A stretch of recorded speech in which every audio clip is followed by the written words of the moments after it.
ಎಲ್ಲರಿಗೂ ನಮಸ್ಕಾರ. ನಾನು ನಿಮ್ಮ ಚೆನ್ನ.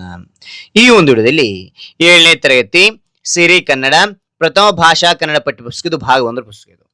ಈ ಒಂದು ಭಾಗ 1 ಪುಸ್ತಕಕ್ಕೆ ಇಲ್ಲಿ ಪರ್ವಿಡಿಯಲ್ಲಿ ನೋಡಿದ್ರೆ ಇನ್ನೆಲ್ಲ ಮುಗಿಸಿದ ನಾನು ಚಿಕ್ಕ ಚಿಕ್ಕ ಉತ್ತರಗಳು ನಿಮಗೆ ನೀಡ್ತಾ ಹೋಗಿದ್ದೀನಿ. ಇಲ್ಲಿ ನೋಡಿ, ಗದ್ಯ ಭಾಗದಲ್ಲಿ ಪುಟ್ಟಜ್ಜಿ ಕತೆ ಹೇಳು ಸೀನಾ ಸೆಟ್ಟರು ನಮ್ಮ ಟೀಚರು. ಪದ್ಯ ಭಾಗದಲ್ಲಿ ಉತ್ತರಿ ಹಾಡು ಸ್ವಾತಂತ್ರ್ಯ ಸ್ವರ್ಗದ ಬಗ್ಗೆ ಆಲ್ರೆಡಿ ವಿಡಿಯೋ ಮಾಡಿದ್ದೀನಿ. ಪೂರಕ ಪಾಠಗಳಲ್ಲಿ ಬಸವಣ್ಣನವರ ಜೀವನ ದರ್ಶನ, ಈ ಎಲ್ಲ ವಿಡಿಯೋಗಳು ಚಿಕ್ಕದಾಗಿ ಉತ್ತರ ನೀಡ್ತಾ ಹೋಗಿದ್ದೀನಿ. ಈ ಎಲ್ಲಾ ವಿಡಿಯೋಗಳು ಬೇಕಾ ಲಿಂಕ್ ಡಿಸ್ಕ್ರಿಪ್ಷನ್ ಇರ್ತೀನಿ, ಅಲ್ಲಿ ಕ್ಲಿಕ್ ಮಾಡಕ ಆ ಎಲ್ಲ ವಿಡಿಯೋ ನೋಡಬಹುದು. ಹಾಗಾದ್ರೆ ಈ ಒಂದು ವಿಡಿಯೋದಲ್ಲಿ ಏನ್ ನೋಡ್ತಾ ಇದೀವಿ ಅಂತಕ್ಕಂಥದ್ದಲ್ಲಿ ನೋಡಿದರೆ ಹಿಲ್ಟನ್ ಹೆಡ್ ಚಳವಳಿ ಇದನ್ನು ಯಾರು ಬರೆದಾರೆ ಅಂತಕ್ಕಂಥ ನೋಡಿದರೆ ಶಶಿಧರ ವಿಶ್ವಾಮಿತ್ರ ಅವರು. ಕಾಣ್ತಾ ಇದ್ರೆ ಇವರೇನೆ. ಹಾಗಾದ್ರೆ ಈ ಒಂದು ಗದ್ಯ ಭಾಗದಲ್ಲಿ ಬರ್ತಕ್ಕಂತಹ ಎಲ್ಲಾ ವಿಷಯಗಳನ್ನ ಇಲ್ಲಿ ಚಿಕ್ಕದಾಗಿ ನಿಮಗೆ ಉತ್ತರಿಸ್ತಾ ಹೋಗ್ತಾನೆ. ರೈಟ್. ಹಾಗಾದ್ರೆ ಎಲ್ಲಾ ವಿವರಣೆ ಅಂತಕ್ಕಂಥದ್ದು ಇಷ್ಟವಾಗಿದ್ರೆ ಒಂದು ಲೈಕ್ ಅನೇಕ ವಿಡಿಯೋ ತಲುಪ ಪ್ರೋತ್ಸಾಹ ತುಂಬಾ ಸಿಗುತ್ತೆ. ಇನ್ನೊಬ್ರಿಗೂ ಶೇರ್ ಮಾಡಿ ಸಾಧ್ಯ ಅಂತ ಅನೇಕ ವಿಡಿಯೋ ಚಾನಲ್ ಸಬ್ಸ್ಕ್ರೈಬ್ ಆಗಿ ಅಂತ ಹೇಳ್ತಾ ಅರೆ ಯಾವ ರೀತಿ ಬರೆಯಬೇಕು ನೋಡ್ಸ್ ಅದನ್ನು ನಾನು ತಿಳಿಸ್ತಾ ಹೋಗ್ತೇನೆ. ಬನ್ನಿ, ಇಲ್ಲಿ ಪದಗಳ ಅರ್ಥ ಮೊದಲು ತಿಳಿತಾ ಹೋಗೋಣ. ಯಾಕೆ ತಿಳಿಬೇಕು ಪದಗಳ ಅರ್ಥ ಅಂತಕ್ಕಂಥದ್ದು? ಇಲ್ಲಿ ನಿಮ್ಮ ಶಬ್ದ ಸಂಪತ್ತು ಜಾಸ್ತಿ ಆಗ್ಲಿಕ್ಕೆ ಬೇಕು. ಜೊತೆಗೆ ಈ ಒಂದು ಗದ್ಯವನ್ನು ಓದುವಾಗ ಕೆಲವೊಂದು ಪದಗಳ ಅರ್ಥ ಆಗೋದಿಲ್ಲ. ಓದುವಾಗ ಈ ಪದಗಳ ಅರ್ಥ ಗೊತ್ತಿತ್ತು ಅಂತ ತಿಳ್ಕೊಂಡ್ರೆ ಈಸಿಯಾಗಿ ನೀವು ಅರ್ಥ ಮಾಡಿಕೊತೀರಾ. ಆದ ಕಾರಣ ಪದಗಳ ಅರ್ಥ ಅಂತಕ್ಕಂಥ ತಿಳಿಬೇಕಾಗ್ತದೆ. ರೈಟ್. ಇಲ್ಲಿ ನೋಡಿದಾರೆ, ಇಲ್ಲಿ ಮೊದಲನೇದು ಅಮೆರಿಂಡಿಯನ್ನರು ಅಂತ ಕೇಳಿದ್ದಾರೆ. ಅಮೆರಿಕ ಭೂಖಂಡದಲ್ಲಿ ಐರೋಪ್ಯರು ಬಂದು ವಸಾಹತು ಸ್ಥಾಪಿಸುವುದಕ್ಕೆ ಮೊದಲು ಅಲ್ಲಿ ವಾಸವಾಗಿದ್ದ ಮೂಲ ನಿವಾಸಿಗಳು. ಕೊಲಂಬಸ್ ಈ ಭೂಖಂಡವನ್ನು ಭಾರತವೆಂದೇ ಭಾವಿಸಿದ್ದರಿಂದ ಇಲ್ಲಿನ ಸ್ಥಳೀಯರನ್ನು ಇಂಡಿಯನ್ಸ್ ಎಂದು ಕರೆದ ಅಂತಕ್ಕಂಥ ನೋಡ್ತೇವೆ. ಧೂಳಿಪಟ ಅಂದ್ರೆ ಸಂಪೂರ್ಣ ನಾಶ ಅಂತಕ್ಕಂಥ ಅರ್ಥ ಕೊಡುತ್ತೆ. ಗಾಲ್ಫ್ ಅಂತ ಕರಿತೀವಿ. ಗಾಲ್ಫ್ ಅಂದ್ರೆ ಶ್ರೀಮಂತರ ಆಟವೆಂದೇ ಪ್ರಸಿದ್ಧವಾಗಿರುವ ಒಂದು ಬಗೆಯ ವಿಲಾಸಿ ಆಟ ಅಂತಕ್ಕಂಥದ್ದು ನೋಡ್ತೇವೆ. ಓಕೆ, ಅದ ನಂತರ ಪಕ್ಕ ನೋಡ್ತೇವೆ. ಓಕ್ ಅಂತಂದ್ರೆಗಿನ ಎತ್ತರಕ್ಕೆ ಬೆಳೆಯುವ ಒಂದು ಜಾತಿಯ ಮರ ಅಂತಕ್ಕಂಥ ನೋಡ್ತೇವೆ. ಅದಾದ ನಂತರ ಗಲ್ಫ್ ಕೋಟ್ ಅಂದ್ರೆ ಗಲ್ಫ್ ಆಟದ ಅಂಗಳ ಅಂತಕ್ಕಂಥದ್ದು. ಅದ ನಂತರ ಹಿನ್ನೀರ ಕೋವು ಅಂತಕ್ಕಂಥದ್ದು. ಸಮುದ್ರವು ಒಳಚಾಚಿರುವ ನೆಲಭಾಗಕ್ಕೆ ನಾವು ಹಿನ್ನೀರ ಕೋವು ಅಂತ ಕರೀತೇವೆ. ಸ್ಟೇ ಹೋಮ್ ಅಂತ ಕರಿತೇವೆ. ಅಂದ್ರೆಗಿನ ಪ್ರವಾಸಿಗಳು ಉಳಿದುಕೊಳ್ಳಲೆಂದೇ ಕಟ್ಟಿದ ವಸತಿಗೆ ನಾವು ಸ್ಟೇ ಹೋಮ್ ಅಂತ ನಾವು ಕರಿತೇವೆ. ರೈಟ್. ನಂತರ ಮುಂದಿನ ಪದಗಳು ತಿಳಿತೋಣ. ಲಕ್ಸುರಿ ಅಂದ್ರೆಗಿನ ವಿಲಾಸ ಅಂತಕ್ಕಂಥದ್ದು. ಅತಿಕ್ರಮಣ ಅಂದ್ರೆಗಿನ ಅಕ್ರಮವಾಗಿ ಅಥವಾ ಬಲಾತ್ಕಾರವಾಗಿ ವಶಪಡಿಸಿಕೊಳ್ಳುವುದು ಅಂತಕ್ಕಂಥ ಅರ್ಥ ಕೊಡುತ್ತೆ. ನಂತರ ಹೆಲಿ ಅಂತ ಕರಿತಾರೆ. ಹೆಲಿ ಅಂದ್ರೆ ಹೆಲಿಕಾಪ್ಟರ್ ಅಂತಕ್ಕಂಥದ್ದು. ಪರ್ಯಾವರಣ ಅಂದ್ರೆ ಪರಿಸರ ಅಂತಕ್ಕಂಥದ್ದು. ಅದ ನಂತರ ಇಲ್ಲಿ ತಟಸಸ್ಯ ಸಂಕುಲ ಅಂತ ಕರಿತೇವೆ. ನದಿ ಅಥವಾ ಸಮುದ್ರದ ದಂಡೆಯಲ್ಲಿ ಬೆಳೆಯುವ ಸಸ್ಯವರ್ಗ ಅಂತಕ್ಕಂಥ ಅರ್ಥ ಕೊಡುತ್ತೆ. ಅಭಿಯಂತರ ಅಂದ್ರಿನ ಇಂಜಿನಿಯರ್ಗಳಿಗೆ ನಾವು ಅಭಿಯಂತರ ಅಂತ ನಾವು ಕರಿತೇವೆ. ಆ ನಂತರ ಪುರಾಭಿವೃದ್ಧಿ ಅಂತಂದ್ರೆ ನಗರ ಅಭಿವೃದ್ಧಿಗೆ ನಾವು ಪುರಾಭಿವೃದ್ಧಿ ಅಂತ ಕರಿತೇವೆ. ಲಿಬರ್ಟಿ ಅಂದ್ರಿನ ಸ್ವಾತಂತ್ರ್ಯ ಅಂತಕ್ಕಂಥದ್ದು. ಓಕೆನಾ. ಅಮೆರಿಕಾದ ಸ್ಟ್ಯಾಚ್ಯೂ ಆಫ್ ಲಿಬರ್ಟಿ ಪ್ರತಿಮೆ ಪ್ರಸಿದ್ಧ ಅಂತಕ್ಕಂಥದ್ದು ನೋಡ್ತೇವೆ. ಓಕೆನಾ. ಆ ನಂತರ ಇಲ್ಲಿ ರೇವನ್ ಮೈನಾ ಅಂತ ಇದೆ. ಇದು ಹಕ್ಕಿಗಳು ಅಂತಕ್ಕಂಥದ್ದು. ಕಾಪಿಟ್ಟುಕೊಂಡು ಅಂದ್ರಿನ ರಕ್ಷಿಸುವುದು ಕಾಪಾಡುವುದು ಅಂತಕ್ಕಂಥ ಅರ್ಥ ಕೊಡುತ್ತೆ. ಆ ನಂತರ ಆಹುಟ ಅಂದ್ರಿನ ಉಪಟಳ ಉಪದ್ರವತೆ ತೊಂದರೆ ಅಂತಕ್ಕಂಥ ಅರ್ಥ ಕೊಡುತ್ತೆ. ಪಚ್ಚೆ ಅಂದ್ರಿನ ಹಸಿರು ಅಂತಕ್ಕಂಥ ಅರ್ಥ ಕೊಡುತ್ತೆ. ಬಡ್ಡೆ ಅಂದ್ರಿನ ಬಂಡ ಬೇರು ಬದಿ ಅಂತಕ್ಕಂಥ ಅರ್ಥ ಕೊಡುತ್ತೆ. ಓಕೆನಾ. ರೈಟ್. ಮುಂದೆ ನೋಡ್ತಾನೆ ಯಾವ ರೀತಿ ಬರೆಯಕ್ಕೆ ನೋಟ್ಸ್ ತಿಳಿಸ್ತಾ ಹೋಗ್ತಾನೆ. ಬನ್ನಿ, ಇಲ್ಲಿ ನೋಟ್ಸ್ ಬರೆಯೋ ಕಲ್ಕ ಚಿಕ್ಕನ ಅಕ್ಷರದಲ್ಲಿ ಗದ್ಯ ಭಾಗ 3 ಅಂತಕ್ಕಂಥ ಚಿಕ್ಕದಾಗಿ ಪ್ರಾರಂಭ ಮಾಡ್ತಾ ಹೋಗಿ. ಅದ ನಂತರ ಪಾಠದ ಹೆಸರಿದೆಲ್ಲ ಹಿಲ್ಟನ್ ಹೆಡ್ ಚಳವಳಿ ಅಂತಕ್ಕಂಥ ಬರೆದು ಕೆಲ ಅಂಡರ್ಲೈನ್ ಮಾಡಿ. ಅದ ನಂತರ ಈ ಒಂದು ಅಧ್ಯಯನದ ಅಥವಾ ಈ ಒಂದು ಪಾಠದ ಅಭ್ಯಾಸ ಯಾವತ್ತು ಬರಿತಾ ಇರ್ತಾರೆ ಆ ಡೇಟ್ ನಲ್ಲಿ ಬರಿತಾ ಹೋಗಿ. ನೇರವಾಗಿ ಅಭ್ಯಾಸ ಬರಿಬಾರ್ದು. ಕವಿ ಪರಿಚಯ ಅಂತಕ್ಕಂಥ ಮೊದಲು ಬರಿಬೇಕಾಗುತ್ತೆ. ಕವಿ ಯಾರು ಅಂದ್ರಿನ ಶಶಿಧರ ವಿಶ್ವಾಮಿತ್ರ ಅಂತಕ್ಕಂಥದ್ದು ಇವ್ರ ಹೆಸರು. ಓಕೆನಾ. ಅದ ನಂತರ ಜನನ 1940ರಲ್ಲಿ ಆಯ್ತು ಅಂತಕ್ಕಂಥ ನೋಡ್ತೇವೆ.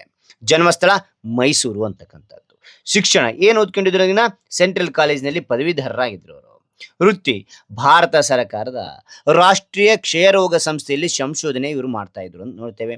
ಕೃತಿಗಳು ನೋಡಿದ್ರೆ ಖಿಲ ಅಂತಕ್ಕಂಥದ್ದು, ಹಿಂದೂ ಧರ್ಮ ಸೃಷ್ಟಿಯ ರಂಗವಲ್ಲಿ ಅಂತಕ್ಕಂಥದ್ದು, ಪದ ಕುಸಿಯೇ ನೆಲವಿಹುದೆ ಅಂತಕ್ಕಂಥ ಕೃತಿಗಳು ಬರೀತಕ್ಕಂಥದ್ದು. ಇಲ್ಲಿ ಆತ್ಮಕಥೆ ನೋಡಿದರೆ ಸಂಚಿ ಅಂತಕ್ಕಂಥ ಆತ್ಮಕಥೆ ನೋಡ್ತೇವೆ. ಓಕೆನಾ. ಇಲ್ಲಿ ಅಭ್ಯಾಸ ಅಂತಕ್ಕಂಥದ್ದು ಏನ್ ಕೊಟ್ಟಿದ್ದಾರೆ ಅಂದ್ರೆ ಕೊಟ್ಟಿರುವ ಪ್ರಶ್ನೆಗಳಿಗೆ ಒಂದು ವಾಕ್ಯದಲ್ಲಿ ಉತ್ತರಿಸಿ. ಈ ರೀತಿಯಾಗಿ ಈ ಹೇಳುವ ಪ್ರಶ್ನೆಗೆ ಉತ್ತರಿಸ್ತಾ ಹೋಗ್ತಾನೆ. ಬನ್ನಿ, ಇಲ್ಲಿ ಅಭ್ಯಾಸ ಅಂತಕ್ಕಂಥ ಬರಿತಾ ಹೋಗಿ. ಕೊಟ್ಟಿರುವ ಪ್ರಶ್ನೆಗೆ ಒಂದು ವಾಕ್ಯದಲ್ಲಿ ಉತ್ತರಿಸಿ ಅಂತ ಬರ್ರಿ. ಮೊದಲನೇ ಪ್ರಶ್ನೆ, ಹಿಲ್ಟನ್ ಹೆಡ್ ದ್ವೀಪ ಯಾವ ಸಾಗರದಲ್ಲಿದೆ? ಯಾವ ಸಾಗರದಲ್ಲಿ ಅಂದ್ರೆ ಉತ್ತರ. ಅದೇ ರೀತಿಯಾಗಿ ಬರಿತಾ ಹೋಗಿ. ಹಿಲ್ಟನ್ ಹೆಡ್ ದ್ವೀಪ ಅಟ್ಲಾಂಟಿಕ್ ಇಷ್ಟು ನೆನ್ಪಿಟ್ರೆ ಸಾಕು, ಸಾಗರದಲ್ಲಿದೆ, ಎಲ್ಲ ಪ್ರಶ್ನೆಯಲ್ಲಿ ಇರ್ತದೆ.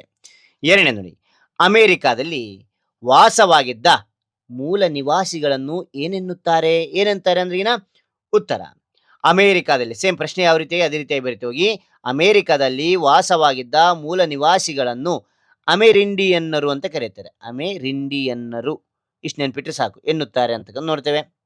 ಆ ನಂತರ ಇಲ್ಲಿ ಮೂರನೇ ಪ್ರಶ್ನೆ ಕೊಟ್ಟಿದ್ದಾರೆ. ಏನ್ ಕೊಟ್ಟಿದ್ದಾರೆ ಮೂರನೇ ಪ್ರಶ್ನೆ ನೋಡ್ತೋಣವಾ? ಹಿಲ್ಟನ್ ಹೆಡ್ ನಲ್ಲಿ ಬಂದಿಳಿಯುವ ಶ್ರೀಮಂತರ ಉಡುಗೆ ತೊಡುಗೆ ಹೇಗಿತ್ತು ಅಂತ ಕೇಳಿದ್ದಾರೆ. ಉತ್ತರ, ಹಿಲ್ಟನ್ ಹೆಡ್ ಬಂದಿಳಿಯುವ ಶ್ರೀಮಂತರು ಬೂಟು, ಚಡ್ಡಿ, ಟಿ ಶರ್ಟ್, ಕೂಲಿಂಗ್ ಗ್ಲಾಸ್ ಮತ್ತು ಸ್ಕಲ್ ಕ್ಯಾಫ್ ಧರಿಸಿದ್ದರು ಅಂತಕ್ಕಂಥದ್ದು. ನಾಲ್ಕನೇ ಪ್ರಶ್ನೆ ನೋಡಿ, ಹಿಲ್ಟನ್ ಹೆಡ್ ದ್ವೀಪದಲ್ಲಿ ಏನೇನು ಕ್ರೀಡೆಗಳನ್ನು ಆಯೋಜಿಸಲಾಗುತ್ತಿತ್ತು? ಎಂತ ಕ್ರೀಡೆಗಳು ಆಯೋಜಿಸಲಾಗ್ತಿತ್ತು ಅಂದ್ರೆ ಉತ್ತರ ಅದೇ ರೀತಿಯಾಗಿ ಬರಿತಾ ಹೋಗಿ, ಹಿಲ್ಟನ್ ಹೆಡ್ ದ್ವೀಪದಲ್ಲಿ ಗಾಲ್ಫ್, ಬೋಟಿಂಗ್ ಹಾಗೂ ವಿವಿಧ ರೀತಿಯ ಕ್ರೀಡಾ ವಿನೋದಗಳನ್ನು ಆಯೋಜಿಸಿದ್ದರು ಅಂತಕ್ಕಂಥದ್ದು ನೋಡ್ತೇವೆ. ಐದನೇ ಪ್ರಶ್ನೆ ನೋಡಿ, ಕಡಲ ತಡಿಯ ಲೈಟ್ ಹೌಸ್ ಅನ್ನು ಏರಿದರೆ ಯಾವ ಚಿತ್ರಣವು ಕಾಣಿಸುತ್ತದೆ ಅಂತ ಪ್ರಶ್ನೆ ಕೇಳಿದರೆ. ಉತ್ತರ, ಕಡಲ ತಡಿಯ ಲೈಟ್ ಹೌಸ್ ಅನ್ನು ಏರಿದರೆ ಅಟ್ಲಾಂಟಿಕ್, ಇಲ್ಲಿ ನೋಡಿ, ಅಟ್ಲಾಂಟಿಕ್ ಮಹಾಸಾಗರ, ನೌಕೆಗಳು, ಕಡಲ ಕಾಗೆಗಳು ಕಾಣಿಸುತ್ತದೆ ಅಂತಕ್ಕಂಥದ್ದು ನೋಡ್ತೇವೆ. ಆರನೇ ಒಂದು ಪ್ರಶ್ನೆ ನೋಡಿ, ಹಿಲ್ಟನ್ ಹೆಡ್ ನಲ್ಲಿರುವ ಸ್ಮಾರಕ ಯಾವುದು ಅಂತ ಕೇಳಿದೆ. ಉತ್ತರ ಅದೇ ರೀತಿಯ ಬರಿತ ಹೋಗಿ, ಹಿಲ್ಟನ್ ಹೆಡ್ ನಲ್ಲಿ ಇರುವ ಸ್ಮಾರಕ ಲಿಬರ್ಟಿ ಓಕ್ ಮರ ಅಂತಕ್ಕಂಥದ್ದು. ಓಕೆನಾ ಮಕ್ಕಳೇ, ಮುಂದೆ ನೋಡ್ತೋಣವಾ? ಇಲ್ಲಿ ನೋಡಿ ಮಕ್ಕಳೇ, ಇಲ್ಲಿ ಆ ಅಂತಕ್ಕಂಥದ್ದಾಯ್ತು. ಅದಾದ ನಂತರ ಇಲ್ಲಿ ನಿಮಗೆ ಗೊತ್ತಾಗುತ್ತೆ ಆ ಅಂತಕ್ಕಂಥದ್ದು. ಕೊಟ್ಟಿರುವ ಪ್ರಶ್ನೆಗಳಿಗೆ 2-3 ವಾಕ್ಯಗಳಲ್ಲಿ ಉತ್ತರಿಸಿ ನೋಡ್ತೇವೆ. ಓಕೆನಾ? ಇಲ್ಲಿ ನೋಡಿ ಮಕ್ಕಳೇ, ಆ ಅಂತಕ್ಕಂಥ ಬರೆದು ಕೊಟ್ಟಿರುವ ಪ್ರಶ್ನೆಗೆ 2-3 ವಾಕ್ಯಗಳಲ್ಲಿ ಉತ್ತರಿಸಿ ಅಂತ ಬರೀರಿ. ಮೊದಲನೇ ಪ್ರಶ್ನೆ ಇದರಲ್ಲಿ ನಿಮಗೆ ಚಿಕ್ಕ ಚಿಕ್ಕ ಉತ್ತರಗಳು ನೀಡ್ತಾ ಹೋಗ್ತೇನೆ ನೋಡಿ. ಮೊದಲನೇ ಪ್ರಶ್ನೆ, ಯುರೋಪಿಯನ್ನರು ಬಂದ ಮೇಲೆ ಹಿಲ್ಟನ್ ಹೆಡ್ ನಲ್ಲಿ ಏನೇನು ಬದಲಾವಣೆಗಳಾವು? ಯಾವ್ಯಾವ ಬದಲಾವಣೆಗಳಾದವು ಅಂದ್ರೆ ಉತ್ತರ ಅದೇ ರೀತಿಯ ಬರಿತ ಹೋಗಿ, ಯುರೋಪಿಯನ್ನರು ಬಂದ ನಂತರ ಹಿಲ್ಟನ್ ಹೆಡ್ ನ ಪ್ರಾಕೃತಿಕ ಸೌಂದರ್ಯ ನಾಶವಾಗಿ ಅಲ್ಲಿ ರೆಸಾರ್ಟ್ಗಳು ಮತ್ತು ಹೋಟೆಲ್ಗಳು ನಿರ್ಮಾಣವಾದವು ಅಂತಕ್ಕಂಥದ್ದು ನೋಡ್ತೇವೆ. ರೈಟ್. ಅದಾದ ನಂತರ ಇಲ್ಲಿ ಎರಡನೇ ನೋಡಿ, ಹಿಲ್ಟನ್ ಹೆಡ್ ಮೊದಲು ಹೇಗಿತ್ತು? ಮೊದಲು ಹೆಂಗಿತ್ತಪ್ಪ ಅದು ಅಂತಂದ್ರೆ ಉತ್ತರ, ಹಿಲ್ಟನ್ ಹೆಡ್ ಮೊದಲು ಪ್ರಕೃತಿ ಸೌಂದರ್ಯದಿಂದ ಕೂಡಿದ ಸುಂದರ ದ್ವೀಪವಾಗಿತ್ತು. ಅಲ್ಲಿ ಪುರಾತನ ಸಸ್ಯಗಳು, ಕಾಡುಗಳು ಮತ್ತು ಈ ಹಿನ್ನೀರಿನ ಇದು ಓಕೆನಾ, ಹಿನ್ನೀರಿನ ಕೋವುಗಳು ಇದ್ದವು ಅಂತಕ್ಕಂಥದ್ದು ನೋಡ್ತೇವೆ. ಓಕೆ, ಅದಾಂತರ ಮುಂದಿನ ಪ್ರಶ್ನೆ ನೋಡ್ತೋಣ. ಮೂರನೇ ಪ್ರಶ್ನೆ, ಹಿಲ್ಟನ್ ಹೆಡ್ ನ ಸ್ಮಾರಕ ಮರದ ಬಗ್ಗೆ ವಿವರಿಸಿ. ಓಕೆನಾ? ಉತ್ತರ, ಹಿಲ್ಟನ್ ಹೆಡ್ ನ ಸ್ಮಾರಕ ಮರವಾದ ಲಿಬರ್ಟಿ ಓಕ್ ಪರಿಸರ ಸಂರಕ್ಷಣೆಯ ಸಂಕೇತವಾಗಿದೆ. ಪರಿಸರ ಸಂರಕ್ಷಣೆಗಾಗಿ ಜನರು ಈ ಮರದ ಕೆಳಗೆ ಪಣ ತೊಟ್ಟಿದ್ರು ಅಂತ ನೋಡ್ತೇವೆ. ಈ ಮರವನ್ನು ಸಂರಕ್ಷಿತವಾಗಿ ಕಾಪಾಡಲಾಗಿದೆ ಅಂತಕ್ಕಂಥದ್ದು ಇಲ್ಲಿ ಕಂಡು ಬರ್ತೇವೆ. ರೈಟ್. ಅದಂತರ ಮೂರನೇ ಪ್ರಶ್ನೆ ಆಯ್ತು. ನಾಲ್ಕನೇ ಪ್ರಶ್ನೆ ಕೊಟ್ಟಿದ್ದಾರೆ. ಏನ್ ಕೊಟ್ಟಿದ್ದಾರೆ ನಾಲ್ಕನೇ ಪ್ರಶ್ನೆ ಅಂತ ಹಿಲ್ಟನ್ ಹೆಡ್ ದ್ವೀಪದಲ್ಲಿ ಏನೇನು ಕಟ್ಟಡಗಳು ನಿರ್ಮಾಣಗೊಂಡವು? ಯಾವ್ಯಾವ ಕಟ್ಟಡ ನಿರ್ಮಾಣಗೊಂಡವು ಅಂದ್ರೆ ಉತ್ತರ, ಹಿಲ್ಟನ್ ಹೆಡ್ ದ್ವೀಪದಲ್ಲಿ ಸಿ ಬೀಚ್, ಹೋಟೆಲ್ಗಳು, ರೆಸಾರ್ಟ್ಗಳು, ಗಾಲ್ಫ್ ಕೋರ್ಸ್ಗಳು ಮತ್ತು ಕ್ರೀಡಾ ಮೈದಾನಗಳು ನಿರ್ಮಾಣಗೊಂಡವು ಅಂತಕ್ಕಂಥದ್ದು ನೋಡುತ್ತೇವೆ. ಅದಾಂತರ ಐದನೇ ಪ್ರಶ್ನೆ, ಹಿಲ್ಟನ್ ಹೆಡ್ ನಲ್ಲಿ ಪರಿಸರ ಹೋರಾಟ ಹೇಗೆ ಪ್ರಾರಂಭವಾಯಿತು ಅಂತ ಕೇಳಿದರೆ ಉತ್ತರ, ಮರಗಳನ್ನು ಕಡಿಯುವುದನ್ನು ವಿರೋಧಿಸಿ ಪರಿಸರ ಪ್ರೇಮಿಗಳು ಮತ್ತು ಸ್ಥಳೀಯರು ಪರಿಸರ ಹೋರಾಟ ಆರಂಭಿಸಿದರು. ನಂತರ ತಮ್ಮ ಹೋರಾಟವನ್ನು ನ್ಯಾಯಾಲಯದಲ್ಲಿಯೂ ಮುಂದುವರಿಸಿದ್ರು ಅಂತಕ್ಕಂಥದ್ದು ನೋಡ್ತೇವೆ. ಓಕೆನಾ? ಮುಂದೆ ನೋಡ್ತೋಣ.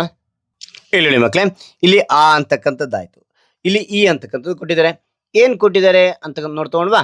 ಎಸ್, ಇಲ್ಲಿ ನೋಡಿ ಮಕ್ಕಳೇ, ಬಿಟ್ಟ ಸ್ಥಳ ತುಂಬಿರಿ ಅಂತಿದೆ. ಬಿಟ್ಟ ಸ್ಥಳ ತುಂಬ್ತಾ ಹೋಗೋಣ. ಓಕೆ, ಇಲ್ಲಿ ಮೊದಲನೇ ಬಿಟ್ಟ ಸ್ಥಳ ಕೊಟ್ಟಿದ್ದಾರೆ. ಏನ್ ಕೊಟ್ಟಿದ್ದಾರೆ ಮೊದಲನೇ ಬಿಟ್ಟ ಸ್ಥಳ ನೋಡ್ತೋಣವಾ? ಯುರೋಪಿಯನ್ನರ ಆಗಮನವಾದ ಮೇಲೆ ಅಮೆರಿಂಡಿಯನ್ನರ ಸಮುದಾಯವು ಡ್ಯಾಶ್ ಆಯಿತು. ಏನಾಯ್ತು ಅಂದ್ರೆ ಉತ್ತರ ಕೆಳಗೆ ಕೊಟ್ಟಿದ್ದಾರೆ. ಅಭಿವೃದ್ಧಿ ಆಯ್ತಾ, ಶಿಕ್ಷಿತ ಆಯ್ತಾ, ಧೂಳಿಪಟ ಆಯ್ತಾ ಅಂದ್ರೆ ಎಸ್, ಧೂಳಿಪಟ ಆಯ್ತು ಅಂತಕ್ಕಂಥ ನೀವು ಪಾಠವನ್ನ ಚೆನ್ನಾಗಿ ಕೇಳಿದ್ರೆ ಉತ್ತರಗಳು ಸುಲಭವಾಗಿ ಆಗ್ತದೆ, ಸುಲಭವಾಗಿ ಬರ್ತದೆ ನಿಮ್ಮ ಬಾಯಿಯೊಳಗೆ. ಓಕೆನಾ? ಧೂಳಿಪಟ ಆಯ್ತು ಅಂತಕ್ಕಂಥ ನೋಡ್ತೇವೆ. ಅಂದ್ರೆ ಏನೇನದು, ಅಟ್ಲಾಂಟಿಕ್ ಸಾಗರವು ಅಮೆರಿಕಾದ ಡ್ಯಾಶ್ ಭಾಗದಲ್ಲಿದೆ. ಅಟ್ಲಾಂಟಿಕ್ ಮಹಾಸಾಗರದಲ್ಲಿ ಅಂದ್ರೆ ಪೂರ್ವಕ್ಕನ, ಉತ್ತರಕ್ಕನ, ಪಶ್ಚಿಮಕ್ಕನ? ಎಸ್, ಇಲ್ಲಿ ಉತ್ತರ ಏನಾಗುತ್ತೆ? ಪೂರ್ವ ಅಂತಕ್ಕಂಥದ್ದು. ಓಕೆ, ಪಾಠ ಹೇಳುವಾಗ ಚೆನ್ನಾಗಿ ಗಮನಿಟ್ಟು ಕೇಳ್ರಿ. ಓಕೆ, ಮೂರನೇ ನೋಡಿ, ವಿಧಿ ಇಲ್ಲದೆ ಕೊನೆಗೆ ಡ್ಯಾಶ್ ಮೊರೆ ಹೋಗಬೇಕಾಯಿತು. ಎಲ್ಲಿಗೆ ಹೋಗ್ಬೇಕಾಯ್ತು? ವಿಧಿ ಇಲ್ಲದಂದ್ರಿನ ಧನಿಕರತನ ಅಥವಾ ಅಮೆರಿಕ ಅಧ್ಯಕ್ಷರತನ ನ್ಯಾಯಾಲಯ ಅಂತ ಕೇಳಿದ್ರೆ ಇದು ಉತ್ತರ ಏನಾಗುತ್ತೆ? ನ್ಯಾಯಾಲಯ. ನ್ಯಾಯಾಲಯದ ಮೊರೆ ಹೋಗಬೇಕಾಯಿತು ಅಂತಕ್ಕಂಥದ್ದು ನೋಡ್ತೇವೆ. ಓಕೆನಾ?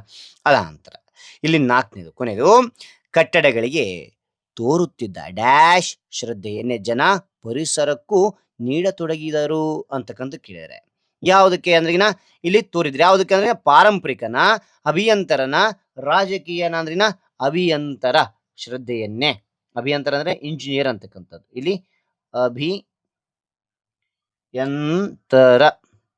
ಶ್ರದ್ಧೆಯನ್ನೇ ಜನ ಪರಿಸರಕ್ಕೂ ನೀಡತೊಡಗಿದರು ಅಂತಕ್ಕಂಥ ನೋಡ್ತೇವೆ. ಓಕೆನಾ? ರೈಟ್. 5ನೇ ನೋಡಿ, ದ್ವೀಪದ ಸೌಂದರ್ಯವನ್ನು ಹೆಚ್ಚಿಸಿಕೊಳ್ಳಲು ಮೊದಲು ಎಲ್ಲರೂ ಸೇರಿ ಡ್ಯಾಶ್ ನಡೆಸಿದರು. ಏನ್ ನಡೆಸಿದ್ರು ಅಂದ್ರಿಗಿನ ಮಂತ್ರಾಲೋಚನೆ ನಡೆಸಿದ್ರು, ಜಾಥಾ ನಡೆಸಿದ್ರು ಅಥವಾ ಪ್ರತಿಭಟನೆ ನಡೆಸಿದ್ರು ಅಂದ್ರಿಗಿನ ಉತ್ತರ ಇಲ್ಲಿ ನಾ ಇಲ್ಲಿ ಬರಿತಾ ಹೋಗಿ. ಇಲ್ಲಿ ಏನಾಗುತ್ತೆ ಉತ್ತರ ಅಂದ್ರಿಗಿನ ಮಂತ್ರಾಲೋಚನೆ ಅಂತಕ್ಕಂಥದ್ದು ಉತ್ತರ ಆಗಿರುತ್ತೆ. ಓಕೆನಾ? ಅದ ನಂತರ 6ನೇ ನೋಡಿ, ಹೋರಾಟ ಮುಂದುವರಿದ ಬಳಿಕ ಹಿಲ್ಟನ್ ಹೆಡ್ ಡ್ಯಾಶ್ ಕಂಗೊಳಿಸತೊಡಗಿತ್ತು. ಏನ್ ಕಂಗೊಳಿಸತೊಡಗಿತ್ತು ಅಂದ್ರಿಗಿನ ರಾಜಧಾನಿಯಂತೆನ ಅಥವಾ ನಂದನವನದಂತೆನ ಅಭಯಾರಣ್ಯದಂತೆನ ಅಂದ್ರಿಗಿನ ಇದು ಉತ್ತರ ಏನಾಗಿರುತ್ತೆ ಅಂದ್ರಿಗಿನ ನಂದನವನದಂತೆ. ಇಲ್ಲಿ ಬರಿತೀನಿ ನೋಡಿ ಮೇಲೆಯಿಂದ, ನಂದನವನದಂತೆ ಅಂತಕ್ಕಂಥದ್ದು. Okay, right. ಮುಂದೆ ನೋಡ್ತಾ ಹೋಣ್ವಾ? ಎಸ್, ಮುಂದೆ ನೋಡಿ ಮಕ್ಕಳೇ, ಇಲ್ಲಿ ಕೊಟ್ಟಿದ್ದಾರೆ. ಏನ್ ಕೊಟ್ಟಿದ್ದಾರೆ ಅಂದ್ರಿಗಿನ ಈ ಕೊಟ್ಟಿದ್ದಾರೆ. ಈ ಕೆಳಗಿನ ಶಬ್ದಗಳಿಗೆ ವಿರುದ್ಧಾರ್ಥಕ ಶಬ್ದಗಳನ್ನು ಬರಿ ಅಂತ ಐತೆ. ಓಕೆ, ಇವರು ಉದಾಹರಣೆ ಕೊಟ್ಟಿದ್ದಾರೆ ನೋಡಿ. ಇಲ್ಲಿ ಮಾದರಿಯಾಗಿ ಆಗಮನ ಅಂದ್ರೆ ನಿರ್ಗಮನ ಅಂತ ಕೊಟ್ಟಿದ್ದಾರೆ. ಓಕೆನಾ? ಇಲ್ಲಿ ಲಾಭ ಅಂದ್ರೆ ವಿರುದ್ಧಾರ್ಥಕ್ಕೆ ಏನಾಗುತ್ತೆ? ನಷ್ಟ ಅಂತಕ್ಕಂಥದ್ದಾಗುತ್ತೆ. ನಷ್ಟ.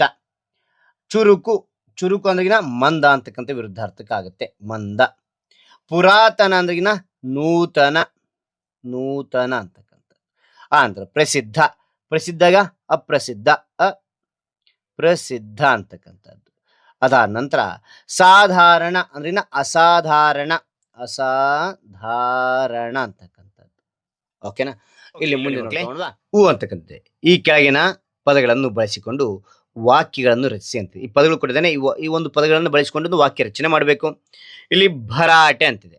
ಮಕ್ಕಳು ಮೈದಾನದಲ್ಲಿ ಭರಾಟೆಯಿಂದ ಆಡಿದರು ಅಂತಕ್ಕಂಥ ಈ ಪದವನ್ನ ಇಲ್ಲಿ ಬಳಸಿದ್ದೀನಿ, ವಾಕ್ಯದಲ್ಲಿ ಬಳಸಿದ್ದೇನೆ. ಓಕೆನಾ? 2ನೇದು ಸುಧಾರಣೆ ಅಂತಕ್ಕಂಥದ್ದು. ಶಾಲೆಯಲ್ಲಿ ಸ್ವಚ್ಛತೆಯ ಸುಧಾರಣೆಯಾಯಿತು. ಈ ಸುಧಾರಣೆ ಅಂತಕ್ಕಂಥದ್ದು ಇಲ್ಲಿ ಬಳಸಿದ್ದೀನಿ, ಈ ವಾಕ್ಯದಲ್ಲಿ ಬಳಸಿದ್ದೀನಿ.